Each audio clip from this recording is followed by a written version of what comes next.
Big ബോസിലെ ഇന്നത്തെ ടാസ്കിനിടയിൽ പലർക്കും ഗുരുതര പരിക്കാണ് പറ്റിയിരിക്കുന്നത്. അക്ബറിന് വളരെ നല്ല രീതിയിൽ പരിക്ക് പറ്റിയിട്ടുണ്ട്, ശരത്തിന് പരിക്ക് പറ്റിയിട്ടുണ്ട്, ഷാനവാസിൻ്റെ കാല് മുറിഞ്ഞിട്ടുണ്ട്, ആര്യന് ഒട്ടും തന്നെ വയ്യാണ്ടായിട്ടുണ്ട്. പക്ഷേ ആര്യൻ അത്യാവശ്യം ഫിസിക്കലി ഓക്കെ ആയ ഒരു മത്സരാർത്ഥി ആയിട്ട് പോലും ആര്യൻ അത്യാവശ്യം നല്ല രീതിയിൽ ടയേർഡായി. ബാക്കി കുറേ അധികം ആൾക്കാർക്ക് നല്ല രീതിയിൽ പരിക്കും പറ്റിയിട്ടുണ്ട്. ഇവരെല്ലാം ബിഗ് ബോസ് ഇപ്പോൾ മെഡിക്കൽ റൂമിൽ വിളിച്ചു വരുത്തി ഇപ്പോൾ ട്രീറ്റ്മെൻറ്റ് ചെയ്തുകൊണ്ടിരിക്കുകയാണ്. ഇത്രയും ഒരു എക്സ്ട്രീം ഫിസിക്കൽ ടാസ്ക് കൊടുക്കേണ്ട യാതൊരു കാര്യവുമില്ലായിരുന്നു. മാത്രമല്ല 15 മിനിറ്റിന് പകരം ഒരു 5 മിനിറ്റ് ആയിരുന്നെങ്കിൽ ഇത്രയും പരിക്ക് മത്സരാർത്ഥികൾക്ക് പറ്റുകയില്ലായിരുന്നു. മാത്രമല്ല മത്സരാർത്ഥികളുടെ അതിര് കടന്നുള്ള ഓവറായിട്ടുള്ള ഒരു സ്പിരിറ്റും പെരുമാറ്റവും ഒക്കെ ആയിരുന്നു ഈ ഒരു ടാസ്കിൽ നമ്മൾ കണ്ടത്.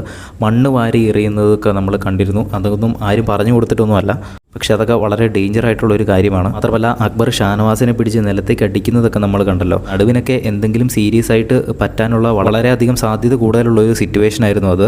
അതുമാത്രമല്ല ഷാനവാസ് അല്ലാതെയും വീഴുന്നുണ്ട്, അവിടെ പലരുടെയും കാലിൽ തട്ടി വീഴുന്നുണ്ട്. ഫിസിക്കൽ ഗെയിമിൻ്റെ എക്സ്ട്രീം ലെവലിലുള്ള ഒരു ഗെയിമായിരുന്നു. മത്സരാർത്ഥികൾ അങ്ങനെ ആക്കിയെടുത്തതാണ്. ബിഗ് ബോസ് പോലും എക്സ്പെക്ട് ചെയ്തില്ല ഇത്ര ഒരു വലിയൊരു പ്രശ്നത്തിലേക്ക് ഇത് എത്തുമെന്ന്. എന്തായാലും ഇപ്പോൾ പരിക്ക് പറ്റിയൊരു ട്രീറ്റ്മെൻറ്റ് ചെയ്തുകൊണ്ടിരിക്കുകയാണ്. ബിഗ് ബോസിൻ്റെ കൂടുതൽ ലൈവ് അപ്ഡേറ്റ്സിനായിട്ട് നമ്മുടെ ചാനൽ ഒന്ന് സബ്സ്ക്രൈബ് ചെയ്യുക.